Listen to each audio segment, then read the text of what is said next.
Got there eventually. Good morning. Welcome to Ice Cream Uploads. That's twitch.tv/Ice Cream Uploads. And today is a very, very spooky day. It is Halloween, Thursday, 31st, 30 with an F, 31st of October 2019. My name is Graham Day, and if you're watching on video services, you can see this man in a box. There he is Mr. We've Got Bibinho. Thank you very much for the host to start the stream, number one pirate. How are you doing? How you doing, Bib? Yes, tired. But I'm still breathing. I'm still living, so I'm good. I can 100% relate to that. For those of you listening on podcast services later on, I am sat wearing a hoodie, absolute comfort clothing. Bibby is sat wearing a hoodie, absolute comfort clothing, and I also have gone to the next level, and I'm sat here in a baseball cap because we, as you will have seen since we first started the Scoop, yesterday we had our first day where we didn't deliver an episode of the Scoop because we were out on location. We can't give you too much details, other than saying we were there. We were out with the team from CI Games, delivering one of the best events that I've ever experienced. Never mind played a part in delivering for Sniper Ghost Warrior contracts, but we'll bring you more on that in the coming weeks-ish. Thank you very much for the host, Dad and Lad Gaming. How are you doing? And we have a sub, Irregular Dave, using his Twitch Prime subscription. Thank you very much, Irregular Dave. Who is Irregular Dave? The name's familiar. But thank you very much for the sub. Much appreciated. It's a great way to start the show. Sub hypes! Ice Cream Uploads dropping the emotes in the chat. And as you can see there, following that brings me on. I have a little bit of something to bring up. We've kind of not really mentioned it on stream. Well, I haven't as directly. I've mentioned it on social media. But Josie definitely has mentioned it. We've had some strange happenings, let's just call them technical difficulties, on twitch.tv/Ice Cream Uploads. So we have a technical difficulty at the moment in the fact that Bibby's not there. But we have a technical difficulty in the fact that we've been having a strange glitching going on the stream for the last few weeks. So those that you might have seen, this weird sort of takeover glitch effect kind of happening on stream. And it's been kind of building with pace. It first started just here and there, then it started to happen a little bit more. Last week, we had a weird sort of takeover on stream where Josie had something that we can only refer to as the anarchist taking over the stream, saying that we're going to see him soon. The reason I say anarchist is because if you look in the chat, we now have a new emote that says Ice Up Anarchy. We refreshed our emotes to have a little bit of a Halloween feel for them, in spirit of the day. And that just kind of was added to the mixed. And then it kind of got a little bit faster, a bit more serious until earlier on today. Let's bring up the first thing that I want to show you on screen if you're watching on our video services. There we go. This tweet here. I have control now. The same face that we've had in the video glitching that takes over the streams, and now in an emote and taking over our social channels. You'll see we also have our artwork has been edited in the same form of that. So all I can say is it's getting a little bit faster, a little bit more frequent. It's happening all over the place, and today is Halloween. So could it all be coming to a head? We will see. We will see. But apart from that, let me give you a little bit of an update of who we are, what we're doing, and why we are here. This is twitch.tv/Ice Cream Uploads. Ice Cream brings you the scoop each and every day, Monday, Tuesday, Wednesday, Thursday, Friday, 10 a.m.-ish UK time. We follow that up with the video on demand, obviously on Twitch. We have a YouTube video going up that shows you all of the content from the show if you miss it. And if you only have access to, say, audio services a little bit later on, then have no fear, because we bring you podcasts on iTunes, on Spotify, on SoundCloud, and Google Play. Will give you full access to all of the audio content from the show a little bit later on in the day. So all of the Scoop content direct to you, direct into your ears. And what do we talk about? We talk about all of the news from the games industry and beyond. And obviously we weren't around to deliver the Scoop yesterday because we were on site doing special behind the scenes things. So we have a lot to talk about, don't we? To Bib? Today, Bib. Yes, we have so much to talk about. Without giving too much away, what is your physical condition today? Are you aching? I preferred not to breathe this morning when I got up. To be perfectly honest with you, mate, I could have done with going into like a cryo chamber for like the next 40 years or something. But yeah, I'm aching today, to be fair, and I may have one or two bruises in places that I do not wish to disclose on Twitch. You better not. I just want to shout as well, Irregular Dave. I've just figured out who Irregular Dave is. Dave Jewett. How you doing, Dave? Thank you very much for the Twitch Prime. If you've had that one sat there, then thank you very much for using it on this lovely, horrible day. I mean, horrible from a Halloween perspective. Yeah, I woke up this morning and I am... my voice is on the verge of kind of going just from the amount of caffeine, because it was so cold in the event venue that we did yesterday. I was pretty much on intravenous caffeine all day, so I'm dehydrated like a mofo, mate. Yeah, all right. Man was laughing. Like, honestly, people like Wizite. So he's one of the funniest people I think I've ever met in my life. He is. He's incredible. He just didn't stop laughing the entire time we were there. But then if he starts laughing, it's going to set me off. So he's trying to do something quite serious, and I've just couldn't stop laughing. Which in turn was making him laugh. Grumpy Neil says, "Morning, chaps." Morning, Neil. How you doing? You good? Morning, mate. You are here just in time as we start to get ready to jump through the news. Give me 1 second. And actually, it's interesting that Grumpy Neil, not Grumpy Neil, Irregular Dave has just dropped us a Twitch Prime. This is absolutely nothing to do with the fact that the first article that we're going to cover is from the lovely people at GameSpot, where Irregular Dave is from. So let's jump in to the news. So, we start things off. Let me make that full screen so you can see it a little bit more. PS4 is now the second best-selling console ever.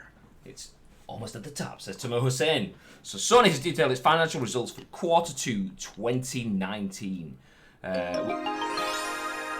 Connor, thank you very much, BK Connor, using his tier 1 sub, not Prime this time, but 7 months in the bag. Let's continue. So Sony has detailed its financial results for Q2 2019, which is the 3 months ended September 30th, and revealed that the PlayStation 4 shipped 2.8 million units worldwide in this time frame. The figure is slightly down from Q1 2019, when the console shipped 3.2 million units. However, the figure is enough to make the PS4 the second best-selling console of all time, which is a pretty big achievement, and Bibby's having a little bit of a rave, as you can hear from the audio sessions in the background. So, I just plugging the Ethernet cable in. Okay. Every time you were speaking, it sounded like you was R2-D2. We kind of got that a little bit from you then as it came through the stream. But I'll continue. As confirmed in July 2019, the PS4 reached the 100 million units shipped milestone, and combined with the numbers from Q2 of 2019, that brings it the total up to 102.8 million units, edging the PS4 past the performance of the original PlayStation. However, the PlayStation 2 remains the best-selling console of all time at over 150 million units. Good morning, Shogun. How the devil are you? So, thoughts on PS4 being the second best-selling console ever? Is that a surprise to you? Would you kind of expect Absolutely not. Absolutely not. I mean, I think I've told this story on stream before, but I was a 360 guy, and then when the new console generation was coming out, my friend still continued to be an Xbox guy. I went round to his, tried the console out, didn't like the look of it. I went and played PS4, where everyone seems to have settled as well. It is the better console. I don't care what anyone says. I don't care how many teraflops or whatever kind of flops that your console's getting. Graphics aren't everything to everybody. PS4 offers so many more different features, better features that people actually want to use, and the slogan was actually right. It is for the players. And hashtag spawn, hashtag ad, hashtag no spawn, no ad. Yeah, I'm not a fanboy either, but I would agree that. But mainly from the gameplay perspective, the exclusives, the first parties. So obviously the likes of the God of Wars, the Spider-Mans, and exactly. And the almost exclusive Death Stranding, the likes of those. I'm saying Death Stranding. I'm not actually touched it, obviously. But the rest of those big games, Horizon Zero Dawn, another one. Those are the kind of games that I would opt into as a player. I mean, that obviously mentioned the single player stuff there, but I mean, the likes of Forza, I'm not really interested. The likes of Gears, yeah, I really liked Gears. It's a series that I'm open to. It's a series I like, but it's not necessarily one of my best series of all time. So yeah, I would agree. It's interesting to see that the PS2 is the genre, because I mean, for me personally, that resonates with me being a stupidly old man. But that was my sort of university era, where I remember it as my golden era of gaming. So it's interesting to see that my golden era of gaming ties in with the greater world, which then reinforces the fact that it's all built around me. Well, not just that though. That the PS2. I love the fact that you didn't disagree with that. You just carried on. You weren't listening to me. I thought someone else wants to bring it up in the chat and just bring you down a peg or two. I won't do it live on broadcast for everyone else to see. But I'll leave the chat. That's what they're here for. They're here to boo us from the stands. So if they feel free for them to do that. But as I was going to go on to say before, I was rudely interrupted. Sorry. The PlayStation 2. I apologise, baby. Everyone. No, I'm sorry. You keep the talking. PS2 I apologise. The PS2 was accessible to everyone because it had a DVD player in it. All right, calm down. The PS2 had a DVD player in it. That was my very first DVD player. My PS2. I had that in my bedroom, obviously. A lot of people had it. Was it cheaper than DVD player when the DVDs first came out? It was, yeah. I remember, and then the same thing happened with obviously the next gen with Blu-ray players. It was cheaper to buy a PS4 rather than buying a standalone Blu-ray player. But yeah, I remember, unless you got one of those like sort of like Asda, like strange on-brand-esque sort of £10 DVD players, which were generally better because they'd play DVDs from all regions and all of the copyright materials. But yeah, also I just want to mention to all audio listeners, we have an emote on the chat that says RIP, which you might need after Bibi went all up in the mandem in the ears. All the flops, mad flops. I don't hold any grudges. I'm not ashamed. So nice bit of news to begin there. But let's swiftly move on. The reason I said this is because we obviously weren't in the studio yesterday. I mean, I'm not in the studio today, but because we were out, we have quite a lot to catch up on. So nice little bit of factual information to start the day. The PS4 surpasses 100 million sales, still 50 million-ish down on the PS2. But you've got to argue there's kind of some big things still coming. Obviously, we're approaching the end of the cycle. PS5 is coming next year. But we've still got the likes of The Last of Us 2. We've still got the Dooms of the world, and there's probably going to be at least another annual cycle of the Call of Duties, of the FIFAs, of the PESs, and so on. So there's definitely a number of sales within that. It'd be interesting to see whether price drops happen now. So the PS4 Pros drop down to the normal PS3 costs, and the PS3s drop down to I mean, how much is it for a PS3 now? 250, 300, and then is it like 350, 400 for a Pro? Be interesting to see if they drop 100 or so, and which then might add a final boost to the end sales for the console's life cycle. There was an offer on at Game #not sponsored.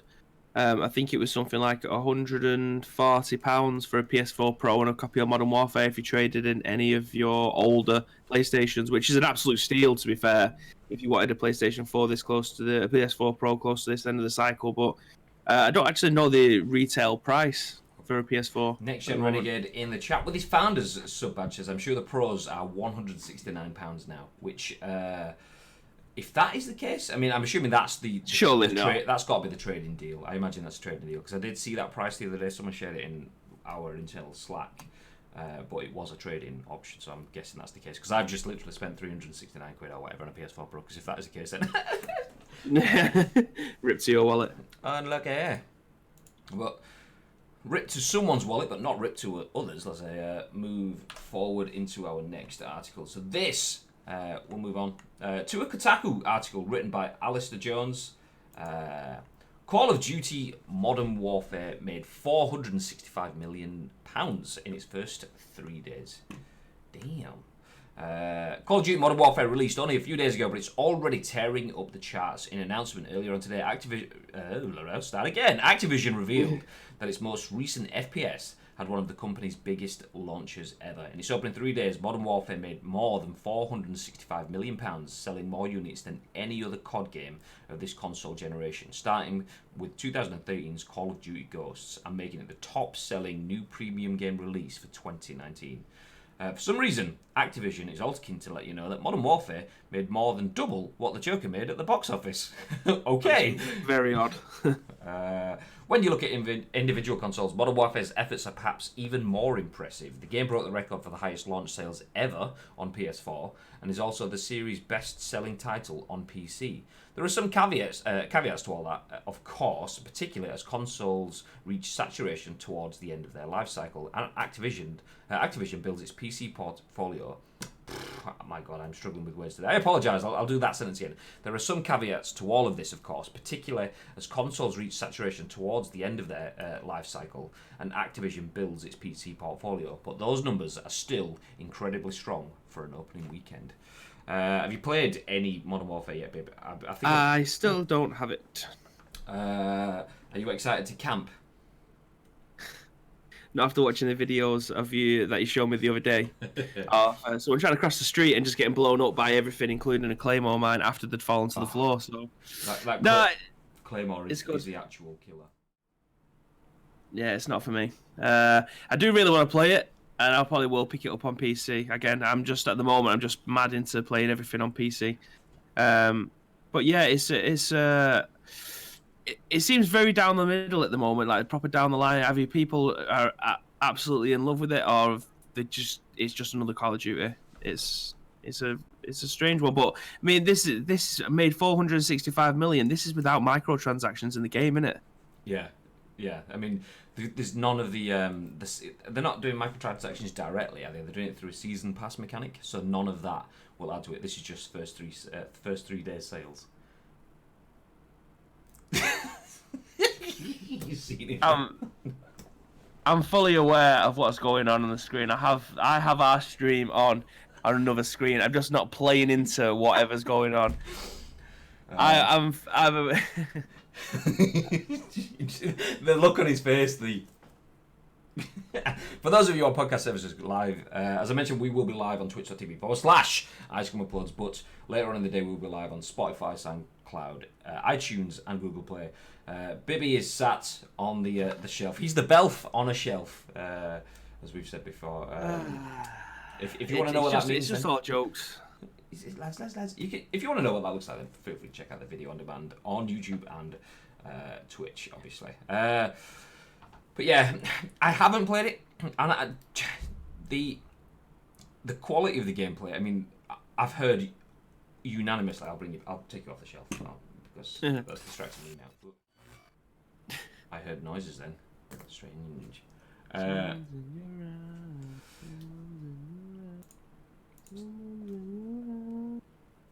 You know what, my door's actually open, so that could be the case. I can't remember what we're talking about now. Modern Warfare, that's what we're talking about.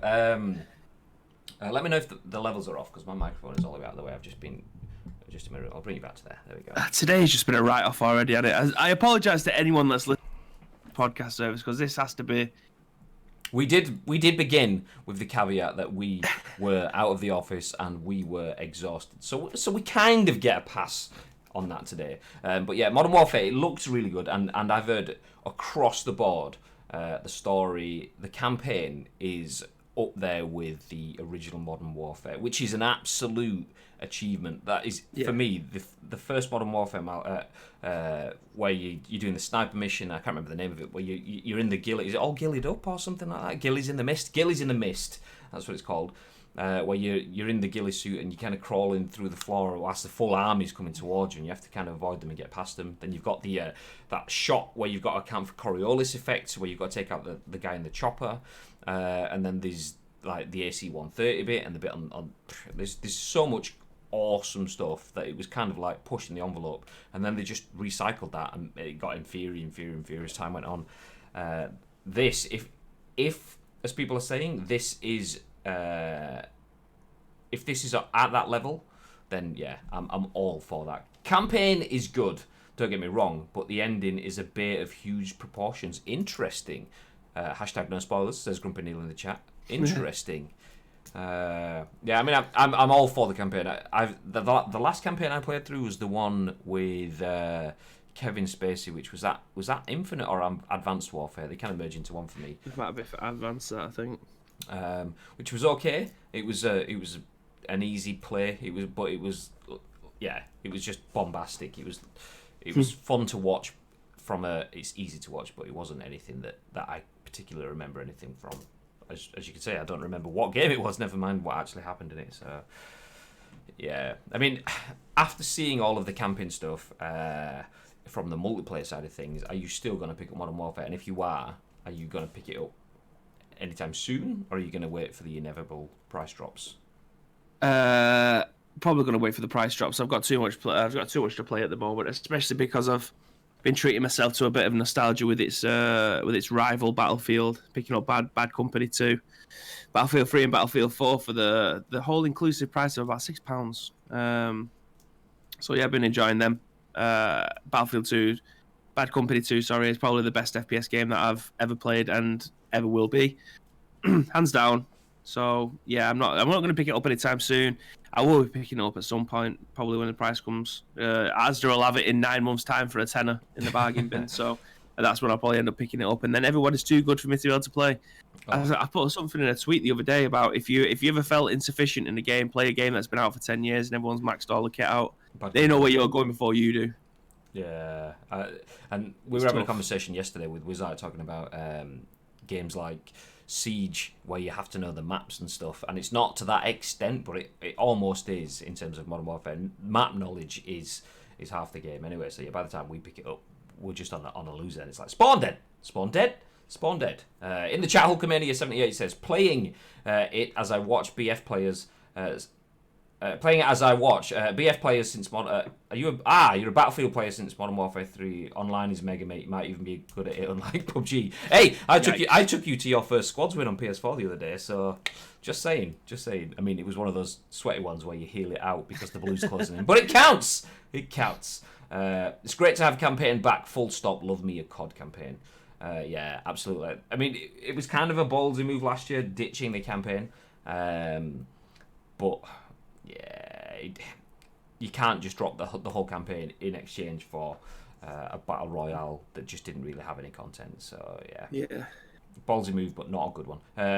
Why play Modern Warfare when Halloween Steam sale? That's true. I actually look at Halloween Steam sale. Anything good? I've got most of them. Yeah, but yeah, it's got things like Resident Evil and your typical Halloweeny stuff on there. You didn't. We bitched it. That's true. I just said that. Sweated it out. Healing. I swear I've just heard something in the house again. Yeah, David Fisher's ghost is coming to haunt you now. I can't hear anything now. Please don't hit me. Yeah, I mean, I'm saying this. There we go. It's anarchist in the chat as Connor's dropping the ICU emotes. Yeah, better not be. Get out my ass! Get out my pub! Get out my pub! Yeah, I'm saying that I probably will end up buying Modern Warfare because I always do. I always think I'm not going to bother, and then I'll watch a few streams. I'll see a few absolute glory moments, and I'll just remember the good olden days. Yeah. To be fair, I've been playing Battlefield 4 non-stop for the last couple of months, so maybe that's helped me with COD.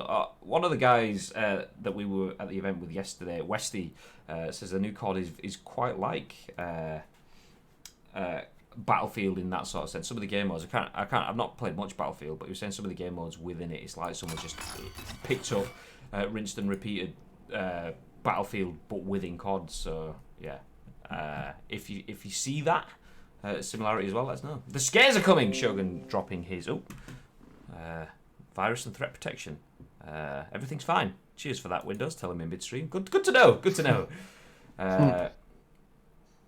Ruined my podcast. Yeah, you've ruined my podcast. Oh, okay, get it now.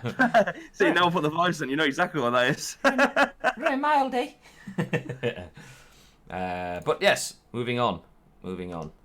I didn't expect that. Didn't expect what? The Ruin My Podcast bit. So, from one game to another, let's keep jumping through the news. Apex Legends has reached 70 million players. Let's agree to the cookies. Get out of here. It's not Fortnite numbers, but that's still pretty good. 70 million players. Yeah, that's an absolute phenomenal achievement. That's almost as many listeners that we have on the Ice Cream and Plods podcast on Spotify. But, keep going, Apex Legends. You will get there. So Jordan Ramée says, ahead of its quarterly earnings call, EA released the financial results for its latest quarter in a press release. Though there are notable highlights for several of EA's sports games, Apex Legends also made a big splash in the quarter by reaching 70 million players. The strong results this quarter illustrate the power of our live service and our core franchises.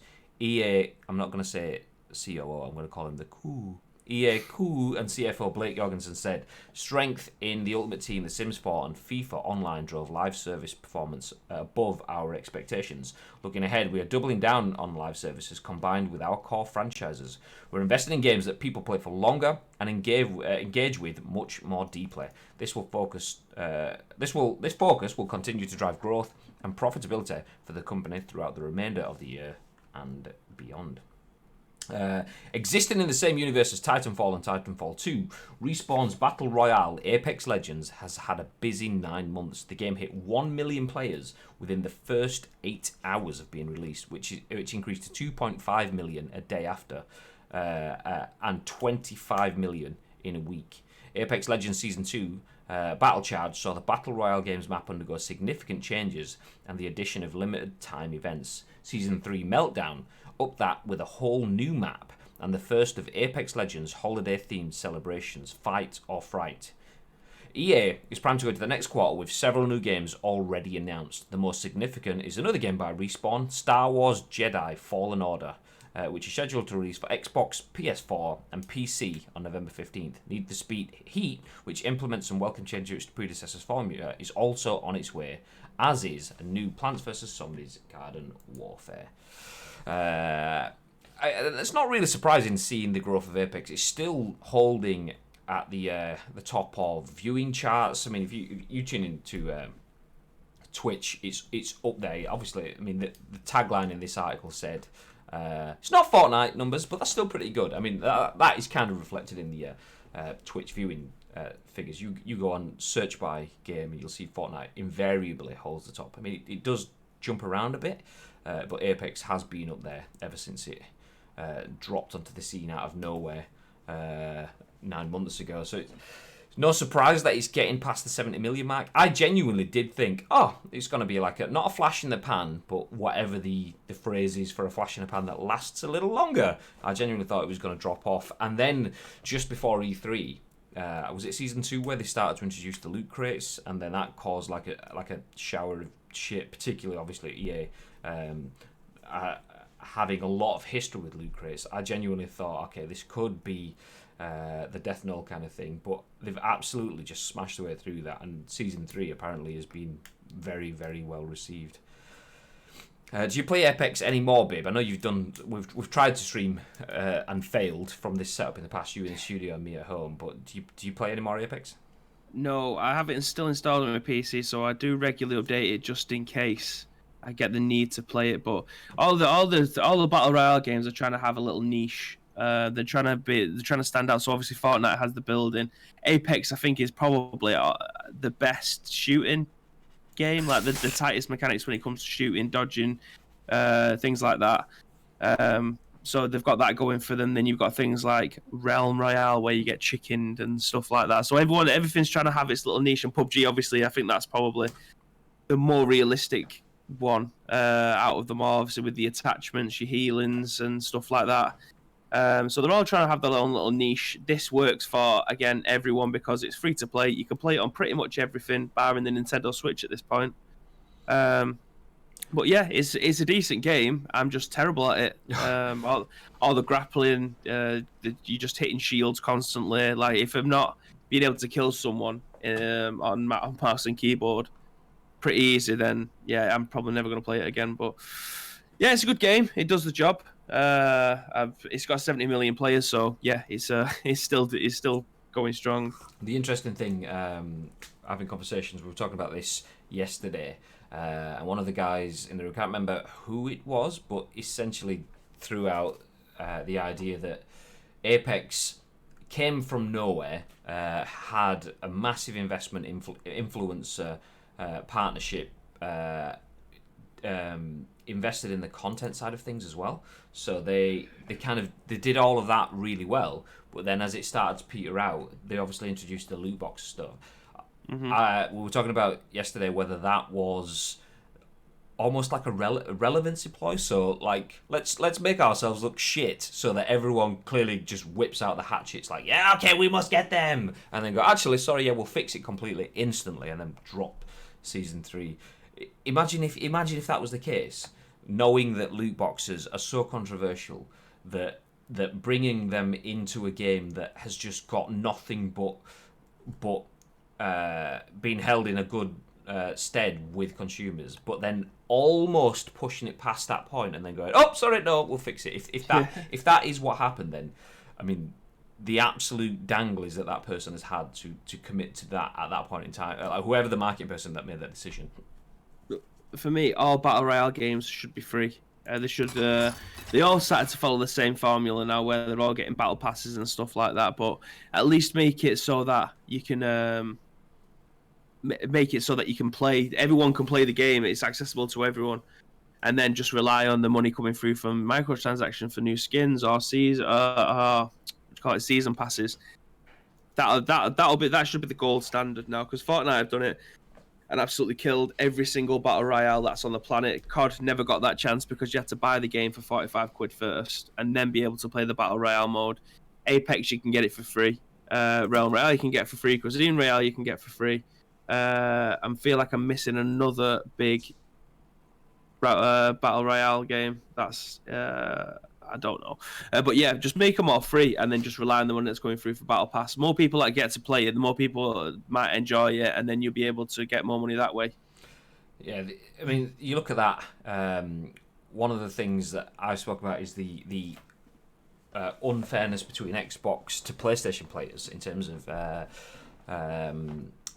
favourable connections and so on. And Hulkamania, who we've played with, he'll be able to say that the reaction times for Xbox players is one thing, but the amount of Xbox players versus PlayStation players, and that is because it's not free, so in the same way that a Fortnite or an Apex Legends is free, but the fact that PUBG is free on Xbox Game Pass just changes that landscape completely. The amount of Xbox players versus PlayStation players has to be huge because of that free-to-play element. If you invest into a Game Pass, you kind of write that money off, and then everything within that is, I've got all these games for free, and it's not for free. Yeah.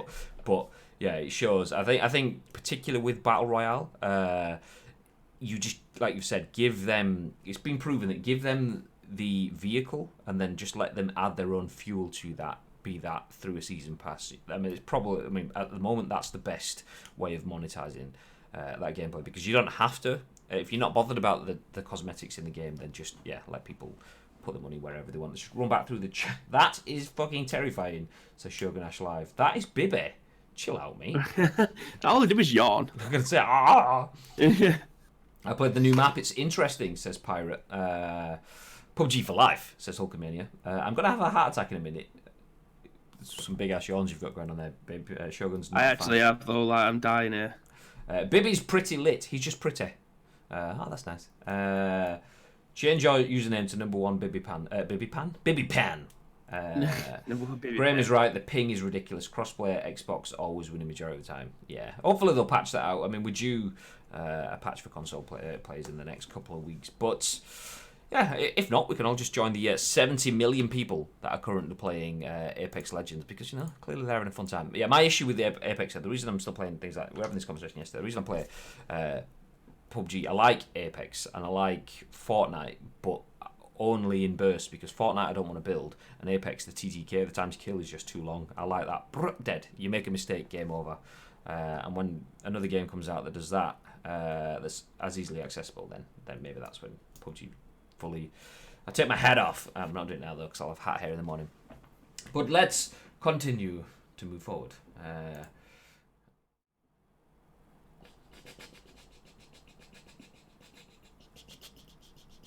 Sorry, for those of you on podcast services, Bibby's back on the shelf. So let's go back to the scoop. Next article. This is by Matt Purslow. Shall I keep reading, or do you want to jump in? Because I'm butchering today. Well, it's not just that. I'm having to try and jump in whenever I can because the Discord keeps on well, I don't know if it's the internet or what. I can hear like every other word that you're saying, so I can read it. You just have to let me know whether or not you can't hear me, because then obviously there's no point. Yeah, that's not happening for me. What is like it was Tuesday? I think. Well, it might have been Wednesday when it would.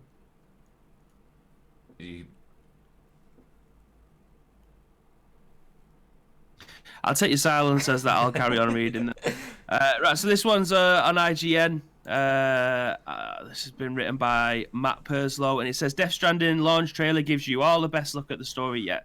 We're almost there. I think the embargo's tomorrow, but I'm sure I'll feature it in this. The launch trailer for Death Stranding has arrived, and it provides the best look at the mysterious game story that we've had so far. So much so, in fact, it may be a bit spoilery. The huge trailer, 8 minutes in length, takes a deeper dive into the premise of Death Stranding, offering a better look at the game's broadcast of characters. But many people online are talking about how this trailer might actually be very spoilery, so be warned. You know what? They can't win. They actually can't win. We don't know anything. We know too much. Absolutely. So it's just people, man. For the first time, we get to see Higgs and Die Hardman. Is that the name? Is that his actual name? Die Hardman. Yeah. Die Hardman. Without their masks, as well as a better understanding of Sam's mission, there's also plenty of shots, some really, really strange things. Anyone up for dealing with flying whale monster? Or about how a 100-foot tall woman? It's all here.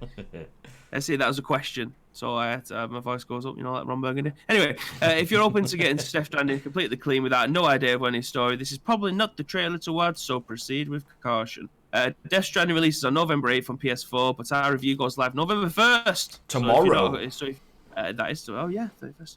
If you're not a console player, then you'll have to wait a little longer, as Death Stranding PC Summer 2020 will be published by 505 Games. That's interesting that it's like a 8-month gap or whatever that is. 8-month gap? I imagine it's back end. I imagine it's the back end of summer. Between November 8th and summer 2020, it coming out on PC. But yeah, I will probably pick up this game not day one at all, because it just seems too messy for me. I don't know when I'm going to be able to play this, because it's got to be a game that I'm going to try and play in like 4 or 5 playthroughs. I can't be leaving it a week in between. I won't know what the hell's going on. Yeah. I'm not going to watch the trailer because I'd rather go into these games I hit the game without knowing anything. So to be fair, any game that I'm actually looking to, I'd rather not know what the hell's going on as I go into the game. So for me, this one is going on the back burner. 8 minutes in length. Wow. Yeah, I think I'd agree. I mean, I am kind of one of those annoying people that we've just referenced. That's like, I don't know anything about this game. I don't know what it is. I know it's clearly going to have a level of quality that you get with it being essentially a first-party game from Sony, and it having Hideo Kojima at the helm. You kind of expect a level of quality to be there. So I know that's going to be there.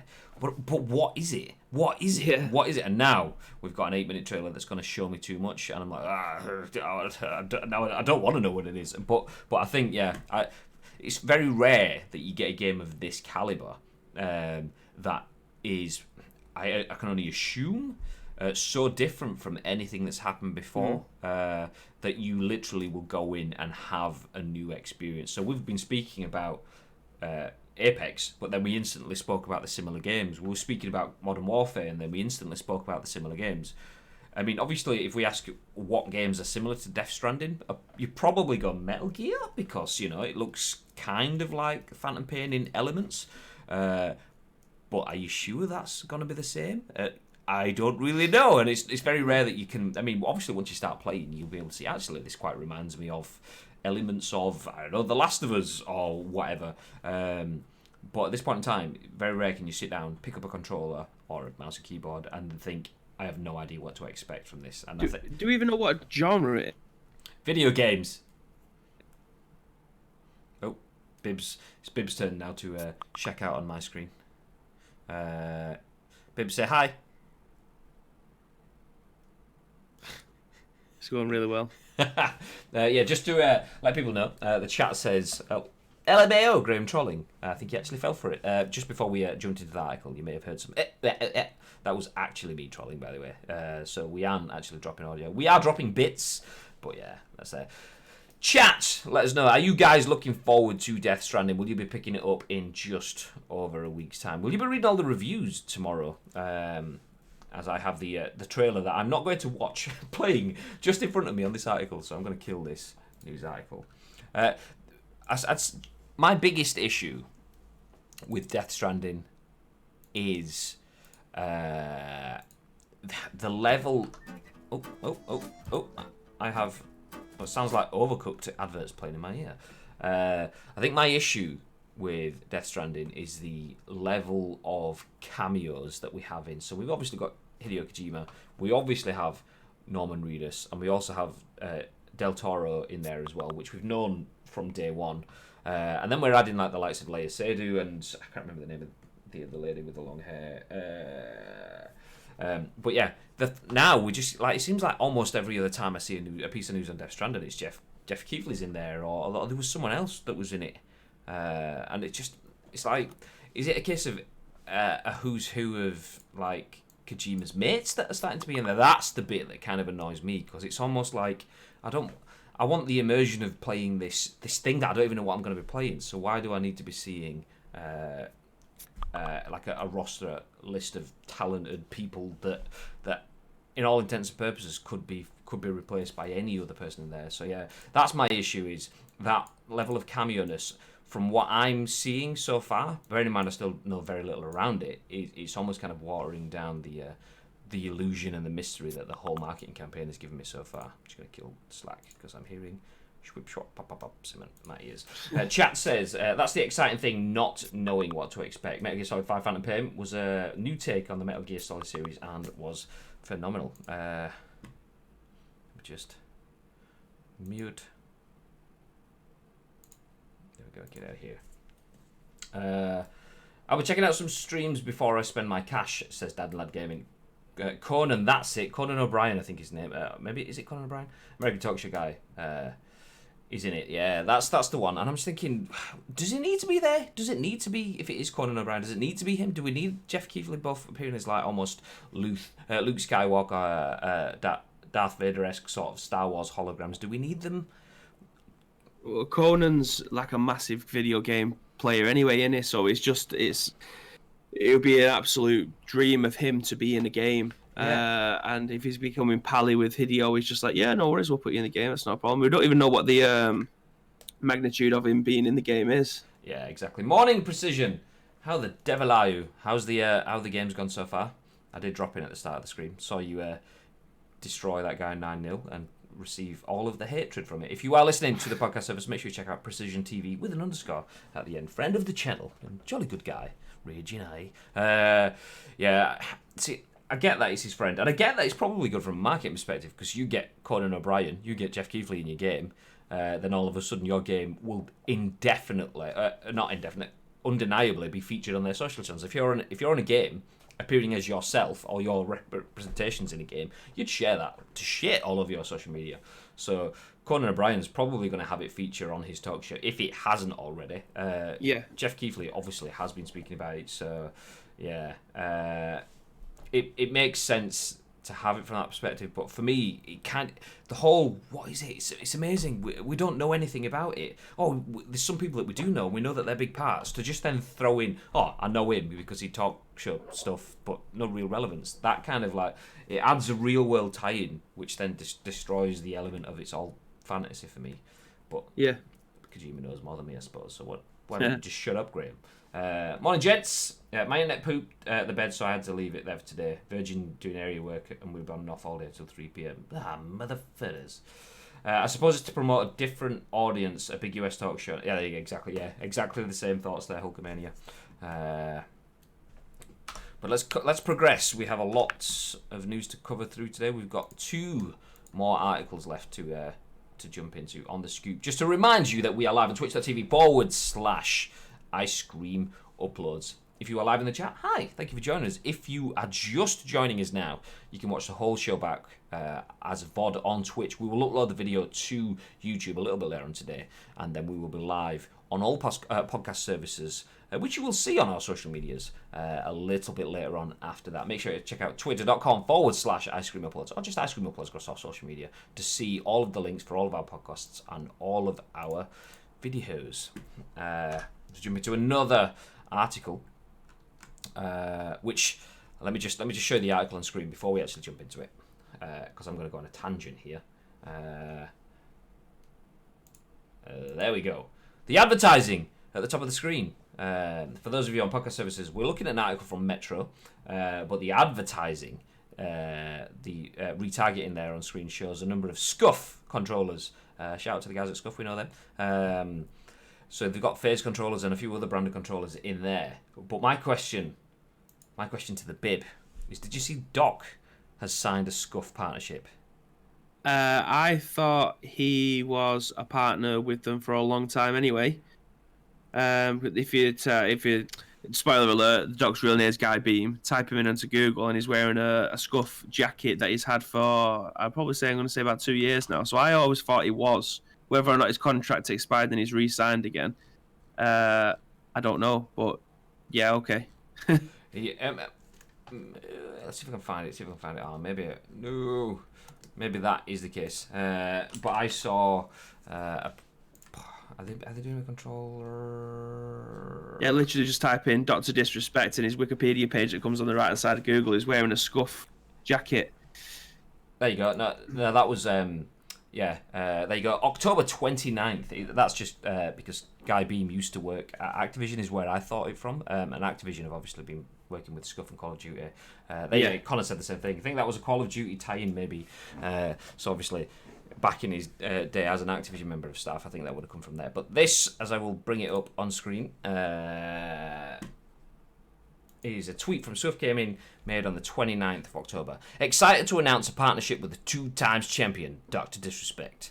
Sign up to learn more. And then there's some clips where it's, you said you wanted a 2-times champion controller, Doc. This is from Duncan Ironmonger. I believe he's the CEO of Scuff. Anyway, you didn't say you wanted the official Black on Slate Black 2019 Hyperspace Drive Ultimate Utility Tool for the Champions Club.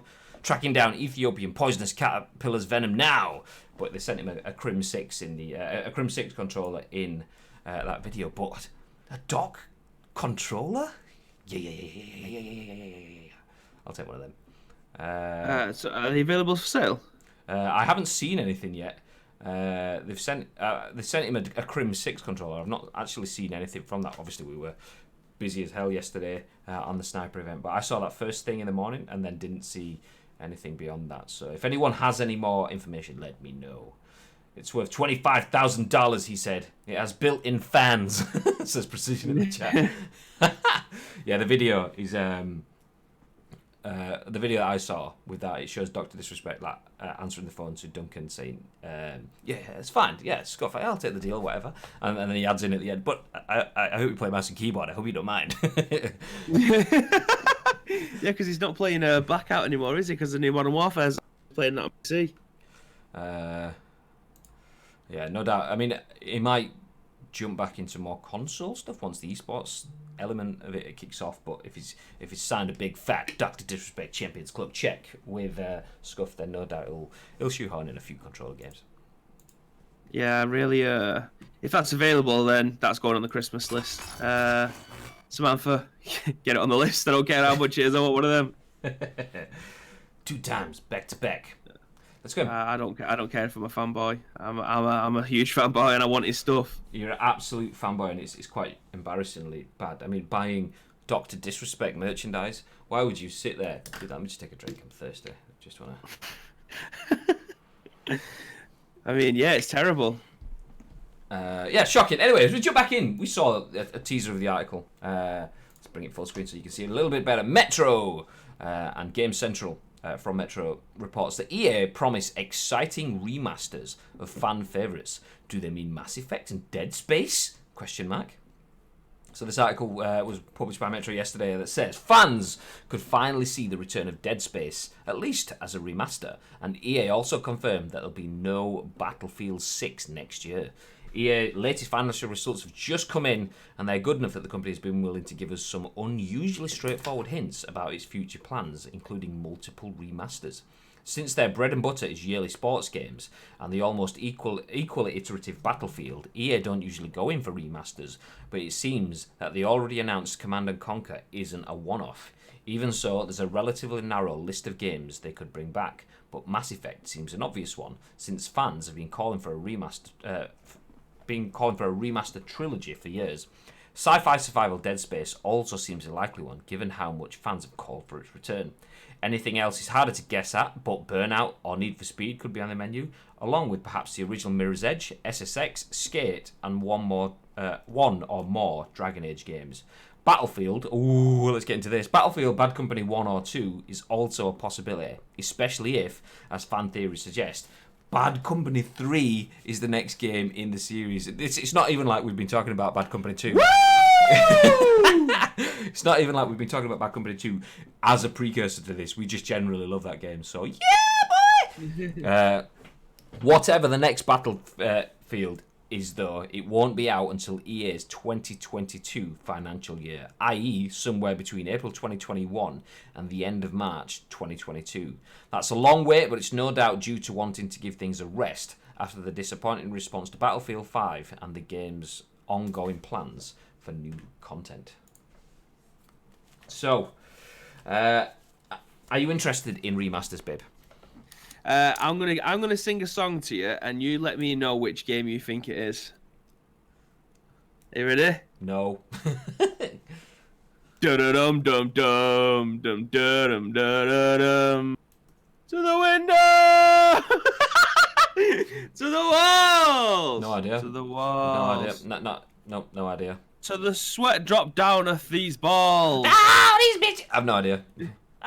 But yeah, Next Gen Renegade and Precision, obviously, they know what game everybody in this world wants. By the way, check out. Everyone wants an Underground 2 game remaster. Everybody wants that. A thread of audio stuff on the Ice Cream Upload social media, and within that featured that track. Was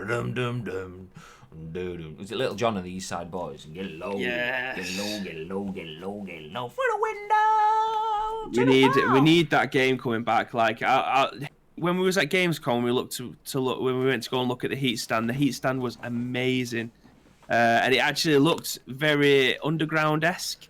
But we need another one of them games, man. There was revolutionary. The whole get your Mazda MX, whatever it was, MX-7, I think it was. Mazda MX-5.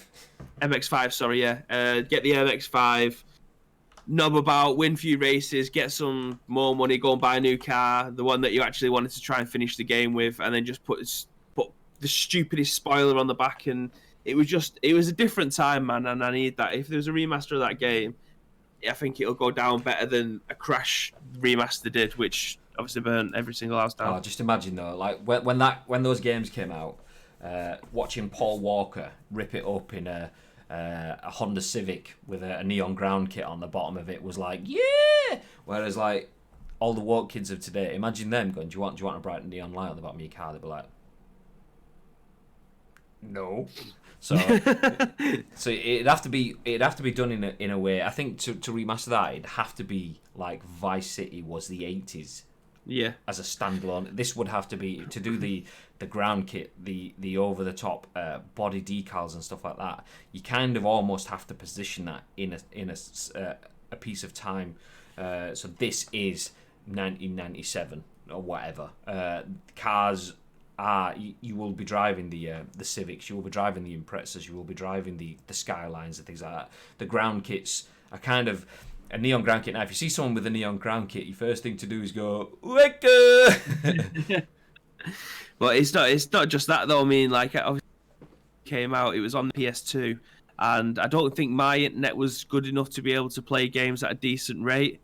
I could play PES, but I mean, serves at the best of time at the best. FIFA was all right on it, but Need for Speed was decent, but imagine now, this day and age, online races on Need for Speed Underground 2, like a 10-man race in a car that you've... take the EA model of like pro clubs where you've got the offline be a pro. What is it called? It's not Become a Legend. Their version of it. It's Be a Pro. Be a Pro. Yeah. So their version of Be a Pro, you have your offline one, and then you have your clubs Be a Pro, where it's the online one. You had your online only car where you had to earn money by winning races and a clapped out golf or whatever it is. And the more races that you win online, more cups you win, the more money you get, the better cars you can buy and stuff. That was so sick. That's what we need. That's a license. I'd say you can have that multi-million-pound idea yourself, EA. Have it for free. Take it. Go on, jog on. Take that and run with it, or drive with it, so to speak. I'll just require at least 2% back. That's all. I'm not asking for much. 2% of 700 million. That's... I don't know, Graham. My math is terrible, but I'm going to say that's at least £1 million. It's a good chunk. Need for Speed Underground 2 says both next gen and precision attack. Good show as always, guys. See you soon. And Bibby, United City Carabao final 5-1 to United. 1 minute. Let me go and get a drink so I can spit it out. Have we spoken about PUBG today? Ding, ding, ding, ding, ding. Maybe we have. They have fully broke PUBG. I played last night and my ping went from 17 milliseconds to 500 milliseconds and 10% packet loss. I give up. There we go. We've spoken about PUBG now. Yeah, and that kind of tends to be the case of it. But I mean, I'd like an Underground. I'd like to see a Need for Speed remake. They can't. The thing for me is they've already remade. Apart from obviously Underground, everyone loved Underground. I think my favourite one though, aside from that, was Most Wanted, and they've already done that again. But I didn't play the new one. I can't imagine it having the same sort of impact. When Need for Speed Most Wanted came out, I'd just moved into my own flat. I was at university. I had alcohol and bad diets, so Need for Speed Most Wanted was just like the perfect game for me at that point in time. So I think even if a new one comes out and it's spot on, I just don't think it'll have the same sort of emotional pull that game will always have for me now. I would like a decent online aspect would that every game now pretty much has to have a multiplayer part of it. So having races, I mean, Grid is doing all right now, innit? They've re-released Grid, or they've brought a new Grid out, and that seems to be doing quite well. But yeah, I mean, as long as you put Need for Speed in the title Underground, then I think it'll sell really well. If the online's really good and it's constantly updated, again, I think that's a license to print money for them. Yeah. Okay, I'll throw this in there, because further down the article they say a return to Fight Night. What are you saying about that? Oh, absolutely. I mean, did they go into that? Okay, let's continue with the article then. As I drink my yogurt drink. Let's go. Bring the news back on screen. In terms of other future plans, EA mentioned their Medal of Honor VR game, 2 unannounced EA partners, i.e. indie, titles, and adding a new sports title to their annual schedule. What that sports title could be is a mystery, but some fans will at least be hoping for a return of Fight Night and or Skate, although neither seem like they would support yearly sequels. EA's other big plan is to double down on live service games as as the microtransactions from games like FIFA and Madden continue to account for the majority of their profits. Although, at least they've remembered that they did used to make other games as well.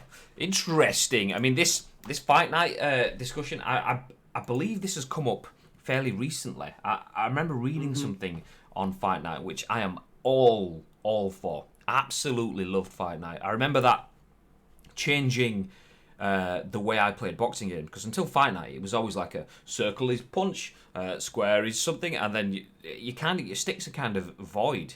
And Fight Night brought it as right stick is right arm, left stick is left arm. And imagine you wanted to swing your arm and go for a hook, you'd kind of pull your your stick around to hit, and it's kind of commonplace now. But back on like the first Fight Night games, you were just like, well, was it round 3 that did it first? Round 3 was on PS2, wasn't it? And 360. In fact, I think I've still got Fight Night round 2 and 3 on my PS2, and then Champion on my PS4.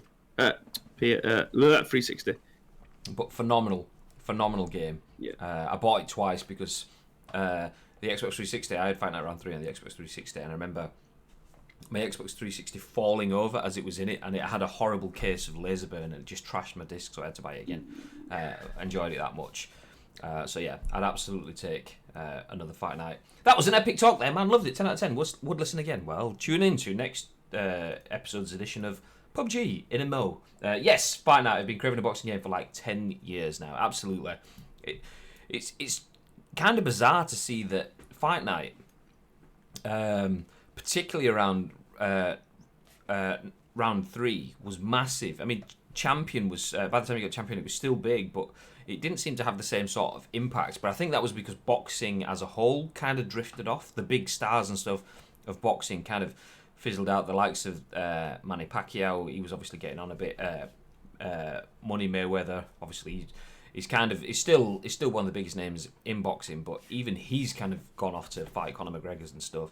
Since then, particularly from a UK side of things, the likes of Hayes and Bellews and Joshua's and co, they've all started to make it a bigger thing from our side of the pond. So it's kind of a good time. You've got to think. I mean, who would you put as the cover star if they brought a Fight Night? Would it be Joshua, or would it be someone else? Whoever's the most commercially viable person at the time. At one point, we had Ricky Hatton on the front of it.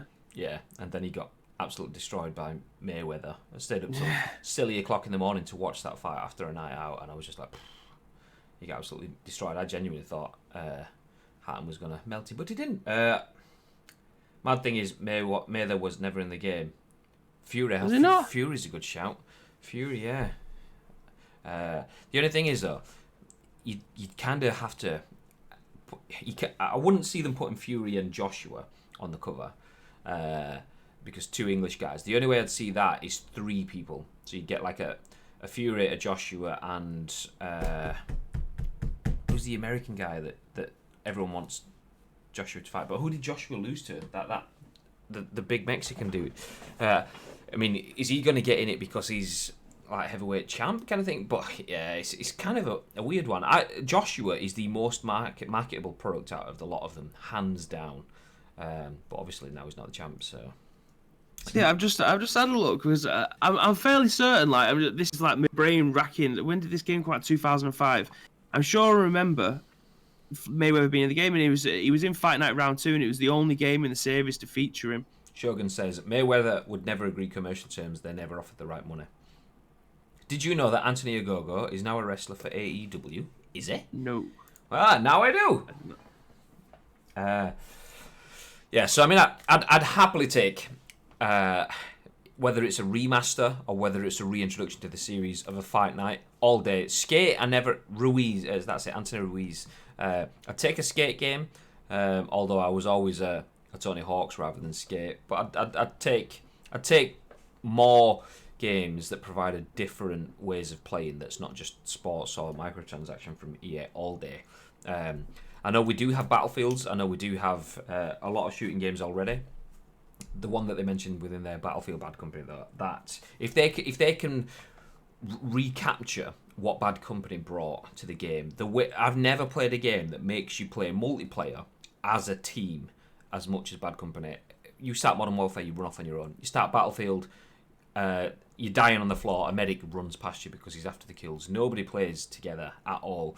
And from a standard multiplayer, a traditional multiplayer element, I've never had a game that kind of instills that in your team as much as Bad Company. So if they can make a Bad Company 3 that captures what Bad Company 2 gave you, then I am in already, all day. Yeah. I think Mayweather was one of the guys you had to download from the market, baby, it says. Precision in the chat. Don't see many good tennis games these days. I used to love Virtua. I used to love tennis. There wasn't the one that came out this last year. I remember it being like shown at E3 or something. I'm not going to Google it while I'm on stream. I'll cock it up if I do. But yeah, I remember seeing, I don't know if it was E3 or maybe it was Gamescom. Maybe kind of E3 Gamescom time. It might have even been before that, to be fair, thinking about it. But yeah, there was a tennis game advertised, and Tennis World Tour, that's the one. Yeah, absolutely. I'd love a tennis game. I used to love playing. There was Virtua Tennis, and there's like, I think the last one I played had some stupid along there, like Super Smash Court Tennis Pro Tournament 2 or something like that. There was Grand Slam Tennis on the Xbox 360 as well, which was alright, to be fair. I think actually I'm gonna Google the name of that. Smash Court Tennis Pro Tournament 2. There we go. PS2. That was the last one I properly played. Namco, and it looked like a Namco game. Like when you go watch, you go play like a Silent Scope or something in an arcade, and all the guys and the women, they all seem to have been built off of one model. The characters within the game just look like that. Apart from when you played like a Leighton Hewitt or whoever had an actual face build, but. Yeah, Smash Court Tennis Pro Tournament 2. I'd take another tennis game. It's more sports games, but yeah. Did you ever play Dead Space or anything like that? Any of the EA games, babe? Absolutely. Yeah, Dead Space was amazing. I've got all 3 of them at home. Terrifying, to be fair. They've absolutely nailed the atmosphere inside them games, like being the Lost in Space kind of thing. It's very Alien-esque with the way that it's all bottleneck corridors, etc. But yeah, fantastic series. I'd love them to make it. I think it's too soon to make a remaster of those games. Like the first one still plays really, really well, and I think it's far too soon to be able to do a remaster of those. Not that I'd be object to one, but yeah, they are brilliant games. Definitely pick them up if you've never played them before and you like survival horror. They are terrifying. How would you rate Dead Space alongside, was it Layers of Fear? As in terms of scary? Yeah. Well, they both do 2 different games because Layers of Fear is psychological. You don't actually get harmed in it. Oh, okay. So yeah, Dead Space is more atmospheric, combat shootery. It's like Resident Evil but in space with a lot more atmosphere. So it's like the old kind of Resident Evil games where it was all atmosphere and it's all survival horror but just placed in space with very limited light and very claustrophobic rooms. Well, the reason I asked that is because I was building up to a cheesy tangent into our final news article. Dead Space is free, did you say, on Epic Games for the time being? Not Dead Space, Layers of Fear is free on Epic Games. Layers of Fear, yep, it is. Speaking of free games, if you have a PlayStation, obviously you get free games every month, and this is our final piece of news on the scoop today. This is posted by TurtleGirl on Girl Gamers UK.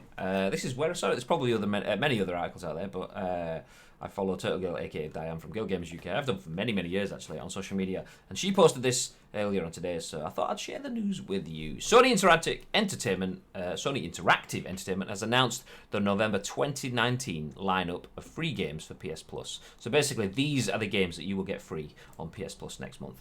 So November's free PS Plus games: Neo and Outlast 2. Prepare for the fight of your life next month as you lock swords with otherworldly, evil, brutal action RPG Neo and struggle for survival in tense psychological horror Outlast 2, both joining the PS Plus monthly games lineup on November 5th. Let's take a closer look. So Neo is a visceral, action-driven... What a word. Visceral is a badass word. Neo is a visceral, action-driven adventure where you must own your skills, upgrade your weapons, and demonstrate perseverance and mastery in besting some of ancient Japan's fiercest demons. Travel to the blood-soaked Sengoku period and take on the role of an embattled outsider as you fight to liberate a guardian spirit from the clutches of a power-hungry sorcerer. Wielding swords, spears, shuriken, bows, rifles, and powerful elemental magic, and more, shape yourself into an unstoppable samurai warrior. Develop new skills, find ever more powerful armor, and protect your playstyle as you explore overrun towns, brooding caves, and abandoned harbors. That is a paragraph and a half. So Neo, the first game, free on PS Plus in the next month, and the second game is Outlast 2, and a little bit of a blurb on that is immerse yourself in a desperate fight for survival in an isolated rural community as you attempt to rescue your kidnapped wife from the clutches of a deranged cult. Having narrowly escaped death in a helicopter crash, set out into the rundown village of Temple Gate and do your best to avoid its crazed inhabitants as you fight to locate your partner. Haunted by your troubled past, look for answers as you uncover the ever more disturbing secrets lurking beneath the town and the twisted ambitions of its charismatic leader. Okay. Both Neo and Outlast 2 are available to download from the PlayStation Store between November 5th and end on Graham's birthday. Just a casual reminder, which is December 3rd. Graham's birthday is December 3rd, just letting you know. In the meantime, you still have a few days left to pick up October's PS Plus titles, which includes The Last of Us and MLB The Show. There you go. It's not bad. That's not bad. I mean, Neo probably isn't my kind of game, whereas Outlast is.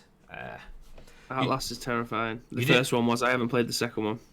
You didn't half stumble through that, Blue Grey. It's like me trying to speak English. Oh, it's been like that all the way through this one. Yeah. I mentioned it right. We need sleep. Yeah, I mentioned it right at the start of the show. We obviously we were out at the Sniper Ghost Warrior Contracts event yesterday.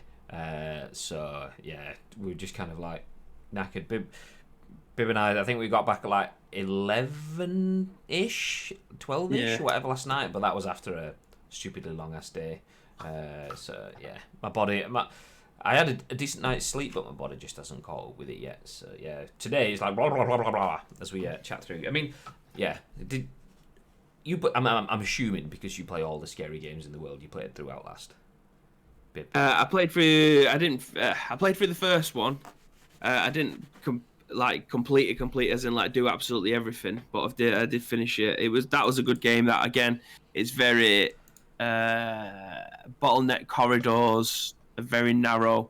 You have to go to a particular place, kind of thing. So it's very eerie being inside that like prison kind of thing. I haven't played the second one, so yeah, I'll definitely be picking this up, especially because it's free. Yeah, there's a few games that I instantly associate with PS Plus. One of them is Rocket League because it was one of the first games that was on PS Plus, and another one is Outlast because another one fairly early game in the PS Plus cycle. So those being some of the first games I got on PS Plus, I always think of them as they are PS Plus games. So it's good to see Outlast 2 coming because then that's kind of like progression of coming that. Full circle. Yeah, exactly. So yeah, make sure you guys download The Last of Us Remastered and MLB The Show 19 both before November 4th. So you got 4 days to do that. If you haven't done it, do it right now so you get the opportunity to play them, especially with The Last of Us coming. Is it March next year now, or is it May? It was May. I think it was supposed to be February, but moved back to May. Just to go back on to your first part as well, Layers of Fear actually leaves the Epic Store today. Today is the last day that you can get that for free. So again, that's probably the most terrifying game that I think I've ever played. So if you've never played that game, I would highly suggest picking up, especially because it's free on PC via the Epic Launcher. Today is the last day of that. I'm going to type in Epic. But also, there's the new games for next week on Epic Store that include Soma, which is another great survival horror game. And that's coming. That's next week's free game. Well, as of tomorrow, that's the free game for next week. On the Epic Launcher. Definitely, if you have got a PC and you've got the Epic Launcher, just open it once a week. That's all you need to do. Just log in and get the games. They give away the entire Batman collection for free on the Epic Store. So definitely keep that launcher on your PC at least once a week to be able to go through and grab them games. Well, I will have to do that at the end of the stream, but yeah, definitely going to crack on with that. So make sure you download all the games on PS Plus, on Epic, and all of other places that provide games for a discounted level. Jumping back through the chat just before we start to wrap things up. Emily Girl 1404 says, "Hey, how you doing, Emily? Welcome to Ice Cream Uploads. We're just about to finish. Oh, I'm hiding behind Bib. We're just about to finish the scoop. Speaking about hiding behind Bib, let's move Bib back over there. Get on the shelf, Bib. Thank you. Yeah, we are just about finishing Thursday's episode of The Scoop, but you can watch it all back, video on demand, on Twitch, and it will be on YouTube later on today, as well as all of the podcast services, which we will link on our Twitter channel. I have no voice from all the singing and theme tune game we played in the car. Yeah, the theme tune game. I've never played that before. That was pretty good. Basically, on the way back from our Sniper Ghost Warrior event yesterday, we were playing theme tunes from games or music or TV, theme tunes from games or TV shows or films or whatever, and people had to guess what it was. It was pretty fun. It's pretty fun. I paid for Outlast 2. Would have paid for Outlast 1. Yet to play Outlast 2, to be fair. Yeah. Speaking of twos, and I've just got Overcooked 2. Have you played Overcooked 2 yet, Precision? I know you kind of inspired me to get into playing Overcooked. I now have Overcooked 2, so I will be playing through that potentially this weekend. So exciting! I'm planning to stream that today. Is it that bad? Which one are we talking about? Layers of Fear. Nice. Okay, sweet. Well, make sure we all go and watch Shogun Ash live, as you can see. Fill his knickers. Yes, absolutely. Overcooked 2 is ace, says Only Human Jelly. Yeah, I've not played it yet. Me and Daniel completed it fully.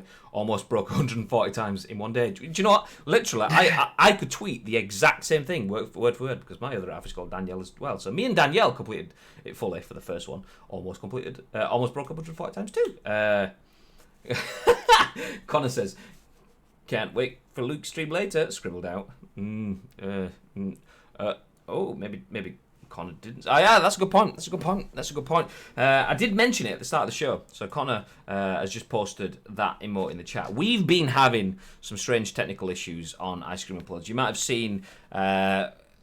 like you could which way would the Twitch chat be? Down this way somewhere. In the bottom of the chat you will see that Connor's posted the anarchy emote. We didn't upload that. We don't know where that came from, but we keep getting some interference, let's put it that way, on the channel. Our social graphics have been almost graffitied, and we keep getting random spurious posts, plus interruptions in our broadcast as well. And it seems to be coming to a head, getting faster and faster as we build towards Halloween. And today is Halloween. Luke will be streaming a little bit later on today, so make sure you guys check that out. We don't really know what to expect. We just know that something could happen. So make sure we check it out. Let's get rid of Bib off the shelf. My Bib in a box. I forgot you were on the shelf, Bib. Sorry, I'd have got you down. Okay, mate, just leave it there. I didn't realise you were there for so long. So yeah, my bad. Anyway, I think that's kind of it for us for today. Anything that you want to add, Bib? Not today, no, but I do hope we have a fantastic Thursday, everybody else. I'll see you tomorrow. Yeah, absolutely. Same from me. We will be back 10 a.m. in the morning. Before then, though, as we mentioned, Luke will be back streaming today. We'll have a little bit of a Halloween broadcast for you guys. So make sure you stick around. Hit the follow button if you are new here, if you haven't already hit it before. Although you already have. Clearly you already have, because you've enjoyed what you've been seeing. If you want to see a little bit more, at Ice Cream Uploads across all social media, ! Socials in the chat should give you the links. Gonna get my end stuff ready. But yes, that is it from me and this man there in a box. Have yourselves a very lovely / horrible day for Halloween, obviously, in the nicest way possible. Until next time, high five, as Precision says. From myself and Bib and everyone at Ice Cream and the Scoop, stay frosty.